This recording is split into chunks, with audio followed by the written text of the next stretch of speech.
এখানে meeting 11টায় time দেওয়া হয়েছিল। আমার আস্তে আস্তে একটু সময় লেগেছে, কারণ আজকে আমাদের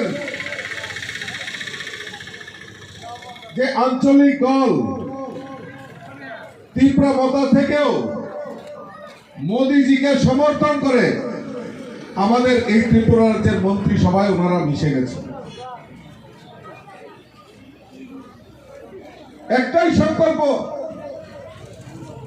মোদিজির নেতৃত্বে দেশ যেভাবে এগিয়ে চলছে, আর বিশেষ করে এই ত্রিপুরা রাজ্যের উন্নয়নের জন্য, আর বিশেষ করে জনজাতিদের বিকাশের জন্য আমাদের সরকার যেভাবে কাজ করছেন, তাতে ত্রিপুরার জনগণ, জনজাতি অংশের মানুষই বলুন, পাহাড়ি বাঙালি সবাই এই রাজ্যের উন্নয়নের জন্য যে সরকার কাজ করছে, মানুষ অন্য দল করবে না, শুধু ভারতীয় জনতা পার্টিতে কোনো না কোনো কারণে এই ভারতীয় জনতা পার্টিতে মিশতে হবে, এছাড়া বিকল্প হতে পারে না।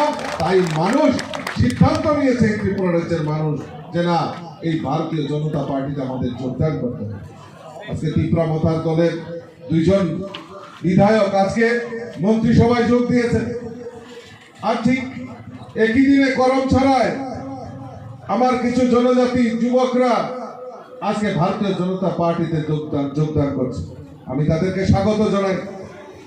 আমাকে এখানে বলা হয়েছে প্রায় 144 পরিবার, প্রায় 415 জন ভোটার আজকে ভারতীয় জনতা পার্টিতে যোগদান করছে।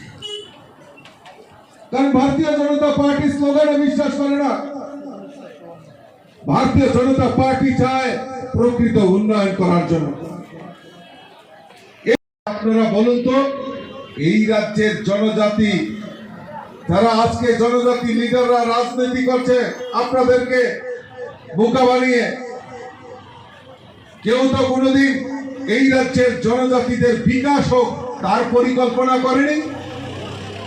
25 বছর এই রাজ্যের বুকে সিপিএম ছিল, কমিউনিস্টের শাসন ছিল, কমিউনিস্টের স্লোগান ছিল ইনকলাব জিন্দাবাদ, আমরা খাবো তোমরা বাদ।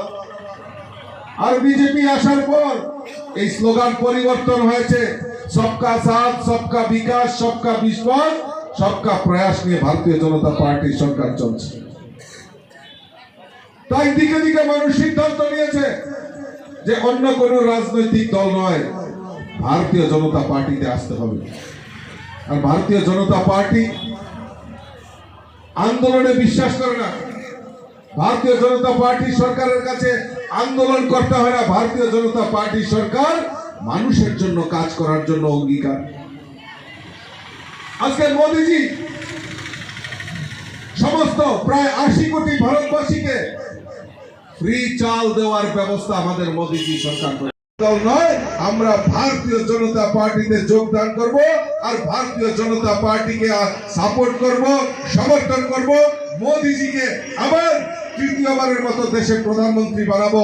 এই করমছড়া মন্ডল থেকে তার যাত্রা শুরু হয়ে গেছে। বন্ধুগণ, আমি আপনাদের কাছে বিনম্রভাবে অনুরোধ রাখবো, আগামী কিছুদিন পরেই হয়তো লোকসভা নির্বাচন। এই নির্বাচনে আমরা দেশের যশস্বী প্রধানমন্ত্রী নরেন্দ্র মোদীজিকে আবারও দেশের প্রধানমন্ত্রী বানাতে চাই।